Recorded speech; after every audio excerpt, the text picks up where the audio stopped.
தமிழகத்தில் வடகிழக்கு பருவமழை தீவிரமடைந்துள்ள நிலையில் சென்னை முழுவதும் கனமழை பெய்து வருகிறது. இது குறித்த கூடுதல் தகவல்களை நமது செய்தியாளர் தீபலட்சுமியிடம் கேட்கலாம். தீபலட்சுமி, சென்னையில் பெய்து வரும் இந்த கனமழையால பொதுமக்கள் எந்த அளவுக்கான பாதிப்புகளை சந்திச்சுட்டு வராங்க?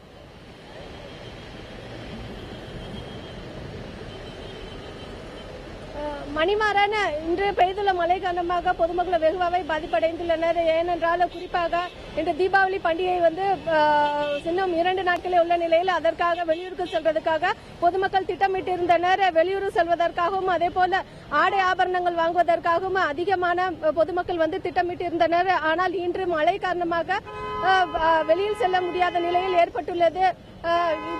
வெளியே செல்ல முடியாத நிலைமை ஏற்பட்டுள்ளது. இங்க நீங்க பார்க்க இருக்க காட்சின்னு பாத்தீங்க அப்படின்னு சொன்னா ஈக்காடு தாங்கல் அருகில் உள்ள ஒலிம்பியாட் என்ற பகுதி. அந்த பகுதியில் கிட்டத்தட்ட காலை முதலே மழை பெய்து வருகிறது. இந்த பகுதியில் உள்ள மழை பெய்த காரணமாக இங்க தண்ணீர் அதிக அளவு தேங்கி இருக்கிறது. இன்று ஞாயிற்றுக்கிழமை விடுமுறை தினம் என்பதால் பொதுமக்கள் நடமாட்டம் இங்கு சற்று குறைவாக காணப்பட்டாலும் ஆனால் இங்கிருந்து வேறு இடத்துக்கு செல்ல திட்டமிட்டிருந்தவர்களுக்கு சற்று சிரமம் ஏற்பட்டுள்ளது.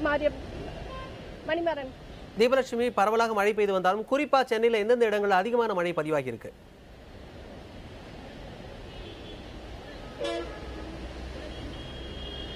அதிகமான மழை பதிவாக பகுதின்னு பாத்தீங்க அப்படின்னு சொன்னா நுங்கம்பாக்கம், மீனம்பாக்கம் உள்ளிட்ட பகுதிகளில் அதிக அளவில் மழை பெய்துள்ளதாக கூறப்படுகிறது.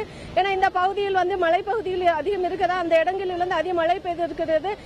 நீங்க இப்ப தற்போதும் மழை பெய்து வருகிற காலை 9 மணி முதலே இந்த மழை பெய்து வருவதால் போக்குவரத்து நெரிசல்கள் அதிக அளவில் பாதிப்பு ஏற்பட்டது. குறிப்பாக வெளியூர் செல்ல திட்டமிட்டவர்களுக்கு பாதிப்பு அதிக அளவில் இருக்கிறது.